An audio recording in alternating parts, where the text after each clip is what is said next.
समस्याओं में कोई कमी तो है नहीं, जैसा कि हमने पहले भी लोगों से बात की, शिक्षकों से बात की, अब हम यहाँ पे महिला शिक्षिकाओं से बात करने आए हैं। इनकी भी अपनी कुछ समस्याएँ होती हैं। कि रोचक किस्से हैं जो इनसे बात करेंगे, समझेंगे।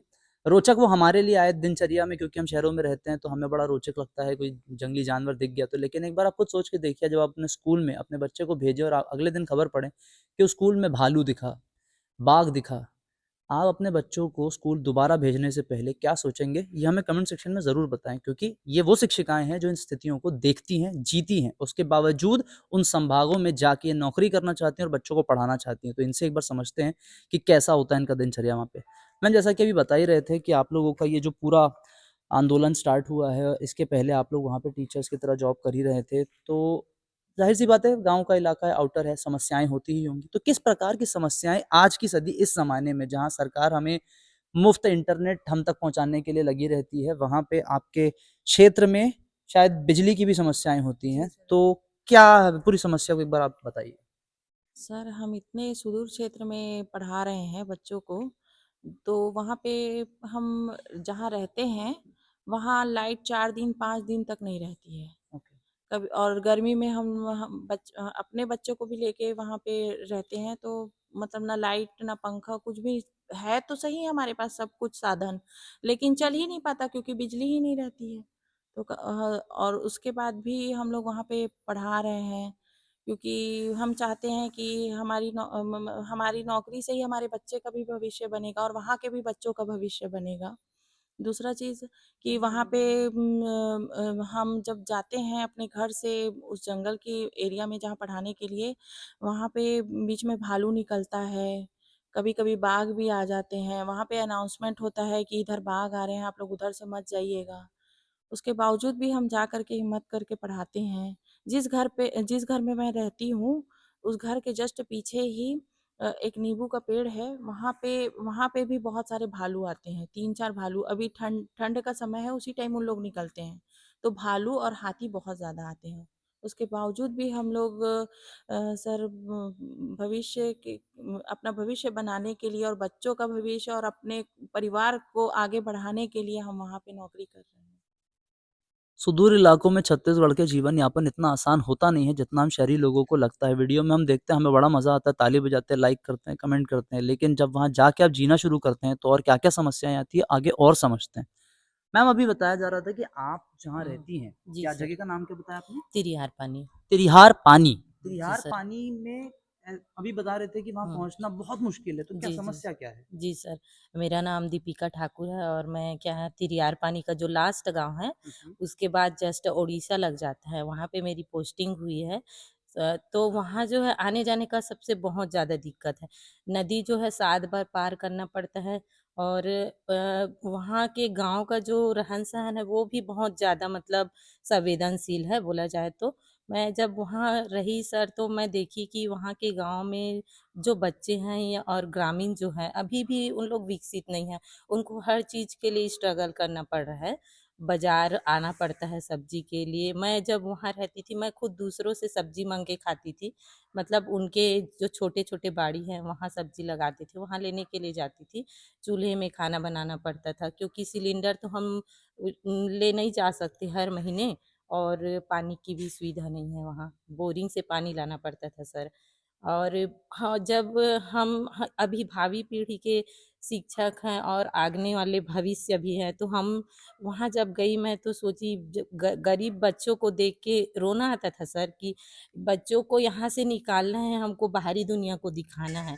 अभी भी जो बोलते हैं ना कि आदि मानव वाला जीवन है, वहाँ वही वैसी टाइप का ही कंडीशन है सर। वो लोग अभी भी उसी जीवन में ही जी रहे हैं।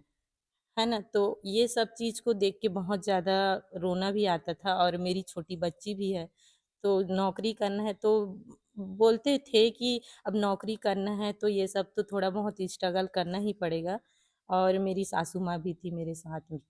नल से पानी लाना पड़ता था तो वहाँ का जो पानी था उससे मतलब मेरी सासू माँ को टाइफाइड हो गया, लगभग 1 साल हो गया अभी भी वो। ये जो नल था, ये सरकारी नल है या मतलब गाँव वालों का ही अपना कुछ हाँ, जुगाड़ से? सरकार की तरफ से वहाँ पे दिया और गया है। उसका पानी भी स्वच्छ नहीं है? नहीं है सर। तो अच्छा। फिर मुझे एक डर सा बन गया था कि मतलब मेरी सासू माँ तो बहुत ज़्यादा वीक हो गई है और घर में भी हमारे यहाँ कोई नहीं है, सास और ससुर बस है। मुझे बहुत डर लगा सर कि मेरी छोटी बच्ची है, अगर उसको कुछ हो गया तो कैसे, ऐसे करके। शहरों में रहते हुए जब हम मेंटल हेल्थ की बड़ी-बड़ी बातें करते हैं, सेमिनार्स लगाते हैं, युवाओं को समझाते हैं, उन्हें शिक्षा देते हैं, एक बार हमें ये भी समझना चाहिए जो रिमोट एरिया, सुदूर इलाकों से लोग आते हैं, क्या उनको मेंटल हेल्थ की ज़रूरत नहीं है? अगर सरकार बेसिक ज़रूरत जैसे कि साफ पानी, 24 घंटे बिजली भी ना मुहैया करा सके, तो हमारे देश में मेंटल हेल्थ पे किसी भी तरह की सेमिनार क्या करना समझदारी है? ये कमेंट सेक्शन में हम जानना चाहेंगे हमारे व्यूअर्स से। मैम, आप लोग एक चीज़ और बता रहे थे कि आप लोग जब बिलासपुर पहुँचे, अपने आंदोलन को पूरा लेकर बिलासपुर पहुँचे थे, तो उस दौरान आपको पुलिस वालों द्वारा रोक दिया गया था और इसके पहले आप लोगों के पास परमिशन थी और उसके बाद उन्होंने सडनली कुछ और कारण बताए, फिर आप लोगों को रोक दिया गया। तो ज़ाहिर-सी बात है, अगर आपको रोका जा रहा था, तो किसी प्रकार का दबाव महसूस हुआ होगा, इसीलिए रोकथाम की कोशिश हुई थी। तो ऑन स्पॉट हुआ क्या था? वो पूरी कहानी क्या थी? वो सिचुएशन, वो स्थिति क्या थी? एक बार आप बता पाएँ? सर उस समय मतलब वहाँ पहुँचे तो अचानक मतलब हम लोगों को पहले से मतलब वो था परमिशन मिला था। हुँ, हुँ। लेकिन एंड मौके पर अचानक ऐसे परमिशन मतलब कैंसल हो गया। ये हम लोगों के लिए बहुत दुःख की बात है। क्योंकि उतनी दूर से मतलब फुटपाथ पे रहना क्या मतलब खाने ना पीने का कुछ ठिकाना नहीं था सर। और वैसे ही हमारे साथी आ रहे थे। लेकिन जैसे कि वहाँ पहुँचे बिलासपुर और हम शांतिपूर्वक ये अनुनय यात्रा कर रहे थे। लेकिन हम लोगों को वहाँ अचानक रोका गया, जिसके कारण बहुत से साथी जो मतलब बच्चे के साथ आ रहे थे सर, तो उनको भी बहुत परेशानी हुई, सब उधर-इधर फैल गए और फिर अ, अलग-अलग करके जैसे मतलब लेकिन भी वहाँ रुके नहीं सर। अपना जैसे बना वैसे ही बहुत सारे लोगों को पुलिस ने अपने यहाँ बैठा लिया था, शाम को उनको छोड़ा गया। 1 सेकंड, मतलब वहाँ पर लोगों की गिरफ्तारी भी उनको उठा के पुलिस थाने में ले जाके बिठा दिया गया। गिरफ्तारी तो क्या बोले सर गिरफ्तारी शब्द तो लेकिन नहीं इस्तेमाल कर जी। पाएँगे, लेकिन रोकने के लिए उन्हें वहाँ से जी, हटाया, भीड़ को अलग जी, किया गया। भीड़ को अलग करने के लिए शाम तक उनको वहाँ पे बैठाया गया था अच्छा। और जैसे शाम हुआ वैसे ही छोड़ दिया गया। हाँ, तो फिर इसी स्थिति में ही हम लोग रुके नहीं और ये अनुनय यात्रा यहाँ रायपुर तक आ तो जैसा कि आपने देखा कि शिक्षक जो होता है, शिक्षक वर्ग जो होता है, ये आसानी से गिव अप नहीं करता है, हार नहीं मानता है। तभी आप जैसे व्यूअर्स जो अपने सिस्टम पे, अपने कंप्यूटर पे, अपने महँगे मोबाइल फ़ोनों में ये सारे वीडियोज़ देखेंगे, आप उस स्तर पे तभी पहुँच पाए हैं जब आपके पास एक अच्छा शिक्षक था, आपको शिक्षा दी गई, आपको ज्ञान की प्राप्ति हुई और यही वो शिक्षक है जो ये सब करते हैं। छत्तीसगढ़ का बहुत बड़ा संभाग जो है वो नक्सलियों से प्रभावित है, जंगली जानवरों से प्रभावित है। लेकिन एक चीज़ आपको गौर करनी होगी कि इन सारी समस्याओं के बावजूद इन्हें एक बार ध्यान से फिर से दिखाएँ कि यही वो शिक्षक हैं जो इन सारे रिमोट इलाकों में, इन सुदूर के इलाकों में जाके उन बच्चों के भविष्य को उज्ज्वल करने के लिए अपना पूरा योगदान देना चाहते हैं। अभी भी दे रहे हैं और वो आगे भी देना चाहते हैं और इसी वजह से उनकी ज़मीनी स्तर पे, धरातल पर लड़ाई जारी है।